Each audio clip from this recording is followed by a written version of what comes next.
I just did the first enema that I've done in literally about 5 to 6 months.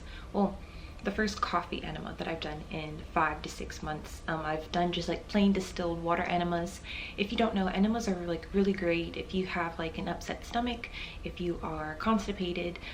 You can quickly do an enema and help, you know, clear the passage. Obviously, if you keep like a balanced diet with fruit, vegetables, and enough water, you won't have those issues. But some of us like to eat crazy things. And so yeah, so coffee enemas are a little more serious than regular distilled water enemas. But enemas in general, basically it's just a type of colon cleanse, and I'm going to be talking about coffee enemas in particular. And so you use caffeinated coffee, and then you add it to distilled water, you insert it into your colon through the rectum, and I do the retention enemas, which basically you're just allowing all of that liquid to stay in your, well, it's going through your rectum, but it's going to travel up your colon because you're laying on your left hand side, and you're basically allowing it to stay in your body and do its work for at least 15 minutes. You'll notice through the application process, the application process can take anywhere from 10 to 15 minutes, and then after you've got all the water in there, then that's when I start my timer, and I put the timer on for 15 minutes, and I'll just you try to like keep your mind busy doing other things, because you're gonna feel the urge to go to the bathroom, and this is where you need to use your rectal muscles and not. If you think you might have an accident, it's best to do this maybe laying on the bathroom floor or somewhere that if you do have an accident, you can just clean it up easily. I've never had an accident, so I think you'll be okay. But yeah, that's just, obviously I'm going off my own experience. So take it with a grain of salt.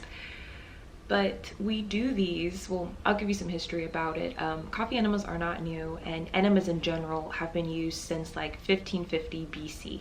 There's even Egyptologists talk about how some of the pharaohs would do enemas, and you can do enemas with a wide variety of different herbs, of different liquids. Coffee enemas in general originated in Germany in like the early 1900s, and this was used to treat cancer patients, and it was also used to help people who were badly wounded in the war during that time.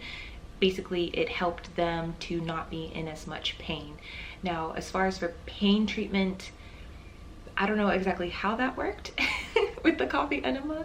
I know it gives some people energy, but anyways, just know that's where the whole coffee enema, we started seeing more doctors doing, I guess, experiments with it and using it, and yeah, it was just like a widely known thing. Nowadays, I know like not a lot of people talk about it, and so I just am sharing with you, like, this isn't some like new fringe holistic remedy. Like, it's been around for quite a while. It has actual benefits that have been recorded in the past, and now obviously we have other things to give cancer patients. So but people still use the Gerson method, which the Gerson therapy is basically just a plant-based diet and coffee enemas, as well as like raw juices, and it's just a type of therapy for cancer patients. So if you want to go like the natural route, there have been a lot of people who have done that, and obviously you can read up on that and do your research into that. But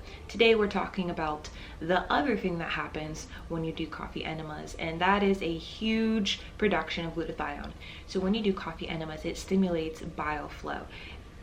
Yeah, it's exactly what it sounds like, that bile in your bowels, like the type of bile where, let's say if you were to have diarrhea, it's going to be watery, and yes, it's not going to be painful like if you have diarrhea, but it's the same consistency. It's that bile flow.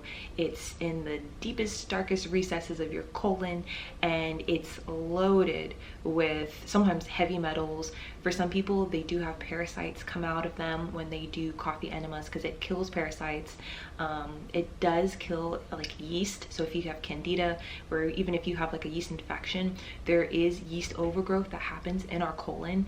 I did not know that, because like if you have a vaginal yeast infection, I just think of it being strictly vaginal, but no, it can actually permeate through the walls of your colon and get to other places. So Yeah, coffee enemas do a lot. So when you do the coffee enema, it stimulates that bile flow, and that stimulates the production of glutathione. So literally after you do like a coffee enema, you might notice almost like a glutathione glow, kind of like the glows that you would get from if you did a glutathione IV therapy. And yeah, you will see it in real time while you're on the toilet. It's quite crazy. And glutathione, obviously, if you read like the medical journals, they just talk about how it's a detoxifying antioxidant. And yeah, so that entire part, none of that is hypothetical. None of that is like just some hippie doctor coming up with this idea. Like, it actually does stimulate the production of glutathione. It makes your bile come out, and obviously there are other benefits like getting rid of parasites, having heavy metals come out of that bile, and other toxins. Also, I want to say that coffee enemas are recommended to people who have like liver disease, because it helps to detox them as well. And I thought the whole thing with like yeast overgrowths, I did not know that about coffee enemas, but most people don't think of yeast or candida having an overgrowth in your colon, but you know, a lot of stuff starts with the colon, which is insane. Some other reasons why people do enemas in general, and well, I guess I'll just talk about coffee enemas, but any type of enema is going to relieve constipation. So you could do just a regular water enema, you could do an enema with essential oils. So any type will relieve constipation, even coffee enemas. It'll remove coffee enemas in general, specifically will kill parasites out of your digestive tract. Yes, I have seen videos where people have had parasites come out during their enema. Honestly, I think this is more if you eat some of your meats on the raw side, you can have parasites. Obviously, if you're eating any type of raw fish, or if you were drinking like contaminated water, like let's say you're camping and you're getting some of your water from the stream or something like that. So I'm not saying you're going to see parasites in your stool, but if it does happen, just know you are not alone. There have been other people. I personally have not seen any, but at the same time, I'm not exactly looking down there the entire time. Yeah. And then also people like the coffee enemas because it helps to remove heavy metals from your body. Obviously, you would have to be very, very, I guess, health oriented to understand what that would do for you. I honestly don't have enough knowledge to, I don't know, really know much about that, but just know it is another benefit of coffee enemas. So this morning I did one, and so like I said, this was my first enema in the last 5 months, almost 6, and yeah, I think the first one is kind of hard.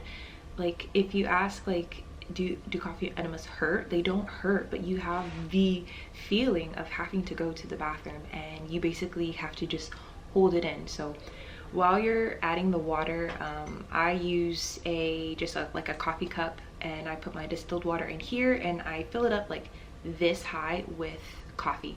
So it's literally probably around like 1/4 cup of coffee. Cold coffee, do not use warm coffee. And yeah, make sure it's caffeinated. And so yeah, up to there, and then fill the rest with distilled water, and then I fill it all the way up to the top. And then I'm using just one of the enema bulbs. You can use the enema buckets. I've used those as well. Enema bulbs, it's quicker to, I guess, insert all of this water into your colon. So yeah, I fill it up with water the remaining way, and then obviously you squeeze, it comes up, and then you should probably get, I got this from the dollar store, it's just some coconut oil specifically for basically lubing up this part, because this is the part that's going to go in your rectum. And so yeah, you get the coffee water mixture and you insert it into your rectum, and then after I'm down to the bottom, I will pour more water in here, but not more coffee, just more water, get back up to the top. So all in all, I think it's probably about 2 cups or more of water. You can do more if you want to, but for me, that seems just to get the ball rolling. And after I'm done with that, like I said, the application or the insertion takes about, you know, 10 minutes or so to get all the water in there. And then I start my timer, leave it on for 15 minutes. You're supposed to be laying down on your left hand side. Make sure you do it on your left hand side, and yeah, just the side that you're laying on. Yeah, you just wait, watch a video to kind of help distract your mind, and you'll feel it coming in waves. So you'll have like a wave of feeling like you really have to go, and then it'll subside and go away. And then you'll feel another one, and these can be spaced out almost like contractions. It could be minutes apart. It could take a while to get started. So at first you might be great for the first 6 to 10 minutes, and then all of a sudden, like the last 5, you're like, oh my gosh, I can't hold it anymore. You know, try to hold it in as long as you can. This retention method really gives it a chance to work all the way up your colon, and it can literally get years, or in my case, months and months of just built up gross stuff in there. And people have like lost weight from doing enemas because you wouldn't understand just how much our waste kind of gets packed on to the sides of our colon, and it can stay there for way longer than it's supposed to. Even after, I'm not saying like you're constipated for weeks, but I'm just saying every time you go, you're not necessarily getting everything out, and it could be really bad. It's not good. So really, I shouldn't have waited 5 to 6 months, and so that's why mine did not feel good. So some things you might feel, and this definitely does not happen to me all the time or even a lot. I was like quite surprised that today was such a hard time. But for not doing it for 5 to 6 months, I could see why. Also, if you do not eat a diet that's like rich in like fiber and, you know, vegetables, fruit, then this is going to be even worse for you, because you're going to have a lot of just food in there that's hard to digest, and it's going to be stuck in there, and it's all going to have to come out. And so that bile, once that bile gets coming, it's just, so some things you might experience, you might feel a little lightheaded. This is like while you're on the toilet. So this is when it's coming out. It does not necessarily hurt when it's coming out. I mean, if anything, it's relief. It's like, yes, finally I'm able to go. So you might feel a little lightheaded. This is all those toxins basically leaving your body. For me, it really sucked this morning. You might get like goosebumps or something. You might feel a little nauseous, though I will say it passes. It's just like for a few seconds. But so within the first 10 minutes of you actually getting on your toilet and allowing yourself to release all of that, I feel like the 2+ cups of water that you put in there comes out pretty quickly, but you need to stay. So within the first 10 minutes you're in the bathroom, you're gonna feel like, oh, I'm done, because you know, all the water that you just inserted, it feels like it all just came out, but it didn't.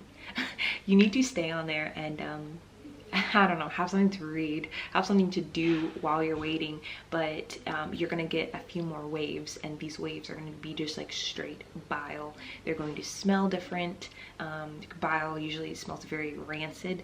Like I said, in my head, I closely think of it almost like as having diarrhea, because it's the same consistency, texture, whatever, and it smells bad. And yeah, and that's the coffee doing its job. So you're not going to get that I guess that bile flow or stimulation if you're just doing a regular enema. If you're just doing a regular enema with some distilled water, or if you're adding essential oils to your distilled water, you'll notice you'll pass any blockages. Like usually people do this if they're constipated, so you know, you'll pass solid feces. If you're doing coffee enema, you're gonna obviously pass any solid feces that's within your colon, but then also 10 minutes later you're gonna start to pass the bile. And this video is getting a little long, so I'll stop here. If you guys have any more questions, I can make another enema video, but obviously for glutathione, it's important to do this just to not only remove the toxins that are in your body, but to also help you not only make more glutathione, but actually keep the glutathione that you have. Because if you have excess waste in your cells, basically the glutathione is used to clean that, and it's not used. People start to brighten and start to lighten when they have an overabundance of glutathione. Literally, it starts like stacking up. That's why the longer you take it, even if you're taking like the same, and there's been studies done on this, so this is not just me making this up, but even if you were to have a set dosage of glutathione, you will notice that once you get closer to like the 4 to 6 month range or period, even that same dosage that you started out taking 4 to 5 months earlier, you'll notice it actually sticks and can be measured in your blood, and you'll have just higher levels of glutathione overall. And so it's quite funny how that works. So it's like the first few months there's almost a detox phase, and then after that, anything that you add, it's just literally making a store, and it's that extra glutathione that starts to give you what you want to see, your results.